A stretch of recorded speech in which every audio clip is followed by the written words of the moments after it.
चलो अब आगे के प्रश्नों को देखते हैं। तो कल मैंने सिर्फ आपको वस्तुनिष्ठ दिया था, आज मैं जितने भी प्रश्न हैं उन प्रश्नों का उत्तर दे रहा हूँ। तो ये सब बहुत आसानी से गाइड में मिल रहा है, ठीक है। तो देख लेते हैं। तो यहाँ पे देखो कौन सा प्रश्न आएगा, तो इसमें आएगा चौथा आएगा, ठीक है। 5005 जो है ये आएगा। और पूछा क्या है प्रश्न में, निम्नलिखित संख्याओं को अभाज्य गुणनखंडों के गुणनफल के रूप में व्यक्त कीजिए, लिखा है। तो हमें क्या करना है, गुणनफल के रूप में व्यक्त करना है। तो कौन से प्रश्न को, 5005, ये आपको पेपर में देखने को मिलेगा। तो 5005 कहाँ पे, देखो चौथा देखो, 5005 यहाँ पे कैसे व्यक्त करोगे, 5 × 7 × 11 × 13, इस तरह से आप व्यक्त करोगे। इसे लघुत्तम समापवर्तक वाला तरीका है ना, जैसे गुणनखंड विधि, तो गुणनखंड करोगे तो इसी तरह से व्यक्त हो जाएगा। तो 5 का एक घात बन गया, 7 का एक घात, 11 का एक घात, 13 का एक घात, क्योंकि सभी के सभी क्या है, एक एक घात है, तो एक घात। तो इस तरह से आपको लिखना है, ठीक है। इसका क्या हो गया, ये आंसर हो गया, मिल गया आपको, चौथा बन गया। मतलब यहाँ पे जो चौथा था वो था, ठीक है। ये पे आंसर आपको देखने को मिलेगा।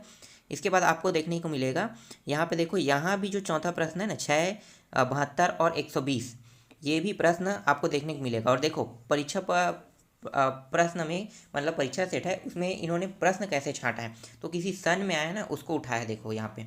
तो आपको 6, 12, 120 को देखना है। इसका उत्तर देखो कहाँ पे है, यहाँ पे देखो, नीचे आते हैं चौथा में। तो ये रहा 6 बराबर 2 गुणित 3 लिखा हुआ है। 6 को इस तरह से हम गुणनखंड कर सकते हैं, 12 का गुणनखंड करेंगे तो 2 गुणित 2 गुणित 2 गुणित 3 गुणित 3 लिखेंगे। 120 का गुणनखंड करेंगे 2 गुणित 2 गुणित 2 गुणित 3 गुणित 5 लिखेंगे। अब इसके लघुत्तम और महत्तम समापवर्तक निकाल लेते हैं।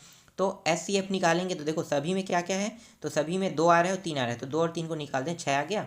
महत्तम समापवर्तक, लघुत्तम समापवर्तक देखो, तो लघुत्तम समापवर्तक यहाँ पे 360 आ गया, ठीक। ये भी समझ में आ गया। चलो आगे देखते हैं। इसके बाद है, अगला है, अगले में हमें देखना है, ठीक है। तो अगला प्रश्न में देखो, यहाँ पे भी, यहाँ पे देख सकते हो, यहाँ पे 3 दिया हुआ है, ठीक है, और 2 वाला है। तो यहाँ पे इसका हल देख लेते हैं। तो हल देखो, यहाँ पे मान लीजिए अभीष्ट द्विघात बहुपद ax² प्लस bx प्लस यहाँ पे है c है, जिसके शून्यांक अल्फा एवं बीटा हो, तो हम पाते हैं कि, ठीक है। अब अल्फा है बीटा है तो हम पाते हैं, तो यहाँ पे क्या है, ये अल्फा प्लस बीटा क्या है, योगफल ज्ञात कर रहे हैं। और यहाँ पे अल्फा इंटू बीटा लिखा है, ये क्या ज्ञात कर रहे हैं, गुणनफल ज्ञात कर रहे हैं। तो हमें इसमें गुणनफल और योगफल ही निकालना है। तो देखो सूत्र क्या होता है, -b/a होता है, बराबर -3 आ जाएगा, ठीक है। यहाँ पे -3, तो जो मान वहाँ पे दिया रहेगा ना, -3/1 लिखना है। बीटा यहाँ पे देखो, अल्फा इंटू बीटा c/a बराबर 2 हो जाएगा। यदि a बराबर 1 है तब b बराबर 3 एवं c बराबर 2 होगा, ठीक है। तो ये भी प्रश्न रहेगा, आपको देखने को मिलेगा। चलो आगे देखते हैं, अगला प्रश्न आपको क्या देखने को मिलेगा आपके एग्जाम में। तो अगला प्रश्न आपको देखने को मिलेगा, यहाँ पे देखो दूसरा का पहला, ठीक है। यहाँ पे जो दिखा है ना, 7, 13, 19 और 205 लिखा हुआ है। तो इसमें क्या करना है, हमें श्रेणियों में से प्रत्येक श्रेणी में कितने पद है इसे हमें देखना है। तो ये कौन सा पद में बैठा है ये हमें निकालना है। तो देखो क्या हो गया, यहाँ पे देखो a का मान 7 आएगा, क्योंकि पहला पद 7 और d कैसे निकालते हैं, पीछे वाले पद में आगे वाले पद को घटा देंगे, तो 6 आ गया। फिर an का मान क्या है, तो an मान जो अंतिम पद में बैठा है वो है 205 है। तो सूत्र लगाते थे an बराबर a प्लस n-1d, और जैसे ही हम an का मान रखते हैं 205 आ जाएगा। a का मान 7 रखेंगे, n का मान हमें पता नहीं है, और d का मान 6 है, हमने रख दिया। इसके बाद इसको हल करते जाते हैं। तो देखो n का मान कितना आ गया, n का मान आ गया यहाँ पे 34 आ गया। तो ये प्रश्न आपको देखने को मिलेगा, ठीक है। इसके बाद देखते हैं अगला है, अगला यहाँ पे देखो, यहाँ पे है किसी त्रिभुज PQR की भुजाओं PQ और PR पर क्रमशः बिंदु E और F स्थित है। निम्नलिखित में से प्रत्येक स्थिति के लिए बताइए कि क्या EF समांतर है QR के। तो ये हमें बताना है, ठीक है। अब यहाँ पे देखो पहला प्रश्न क्या है, पहला प्रश्न यहाँ पे देखो, यही पहला प्रश्न आएगा ना, P बराबर 3.0 cm और EQ बराबर 3, ठीक है, cm, और PF बराबर 3.6 सेंटीमीटर, और यहाँ पे है FR बराबर 2.4 सेंटीमीटर है। तो इसके हल देख लेते हैं। तो हल क्या है, त्रिभुज PQR दिया है जिसकी भुजाएं PQ एवं PR पर क्रमशः E एवं F बिंदु स्थित है।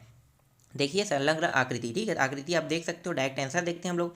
अब क्या करेंगे, P/EQ लिखेंगे, बराबर 3.3, तो कितना आ गया, 1.3 आ गया।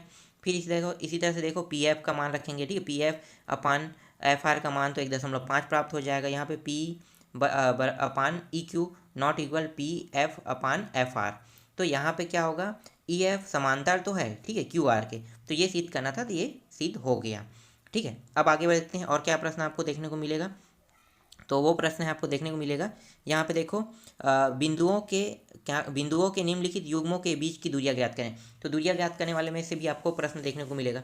तो कौन सा प्रश्न देखने को मिलेगा? यहाँ पे देखो दूसरा जो है ना, इसको आपको देखना है।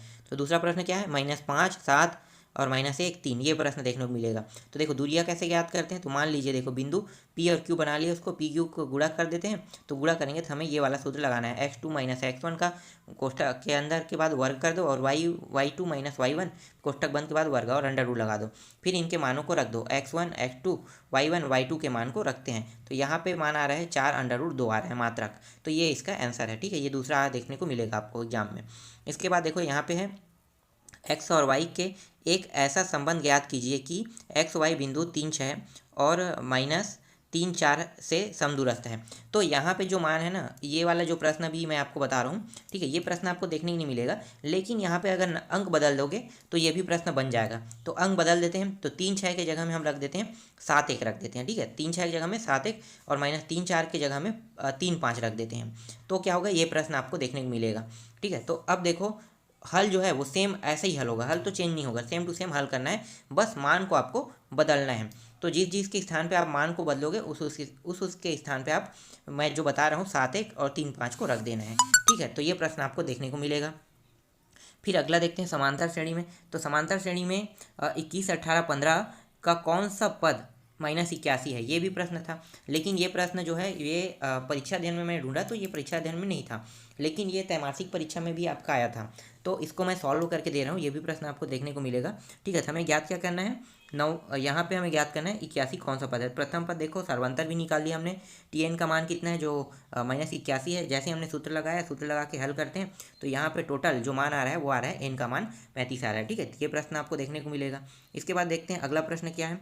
अगला है यहाँ पे AP देखो 3, 1, -1, -3 दिया है कि अगले 4 पद लिखे, ठीक है। तो ये भी प्रश्न आपको देखने को मिलेगा। पद की संख्या देखो, पहला पद 3 है और D का मान कितना है? -2 है। अब कह रहा है अगले 4 पद लिखे, कह रहा है अगले 4 पद, मतलब यहाँ पे पहले से 4 दिया और 4 और लिखेंगे तो 8 पद हो जाएगा। तो 5वां पद से हमें बनाना है, 5वां, 6वां, 7वां, 8वां निकालना है। तो देखो 5वां, 6वां, 7वां, 8वां मैंने कैसे निकाला है। तो देखो -5, -7, -9 और -11 यहाँ पे है। AP के अगले 4 पद देखो, ये आ रहा है -7, -5, 7, -9 और -11, ये ज्ञात हुआ है, ठीक है। इसके बाद देख लेते हैं हम यहाँ पे देखो आकृति में DE समांतर है BC के, तो EC का मान ज्ञात कीजिए। तो ये प्रश्न जो है वो गाइड में मुझे नहीं मिला, ठीक है। आप लोग एक बार ढूंढ लेना, ये भी प्रश्न आएगा तो इसको आप लोग ढूंढ के देखना, ठीक है। तो अभी मैं आपको बस इतने प्रश्नों का उत्तर दे रहा हूँ, बाकी मैं ढूंढ रहा हूँ, जैसे ही मुझे मिलेगा मैं अपलोड कर दूंगा। तो आप लोग ये सभी प्रश्नों को जितना मैं बता रहा हूँ आप अच्छे से तैयारी कर लो।